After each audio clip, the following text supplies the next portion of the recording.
Ang kwento ng tiyanak. Noong unang panahon, sa isang liblib na baryo sa gitna ng kagubatan, may isang matandang babae na kilala bilang si Aling Rosa. Isa siyang hilot at tagapangalaga ng mga buntis sa kanilang lugar. Mabait siya at mapagkalinga. Ngunit may isang lihim siyang itinatago, minsan na siyang nagtapon ng isang sanggol sa gubat dahil ito'y ipinanganak na may kakaibang anyo. Ilang taon ang lumipas, mula sa kagubatan ay may mga nagsimulang makarinig ng iyak ng sanggol sa gabi. Akala ng mga tao'y may batang naliligaw.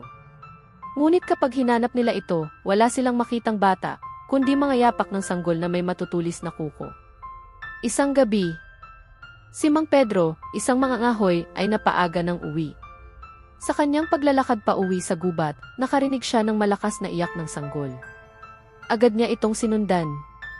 Ngunit sa kanyang paglapit, ang sanggol ay biglang nagbago ng anyo, naging isang maliit, ngunit nakakatakot na nilalang na may matutulis na ngipin at pulang mga mata.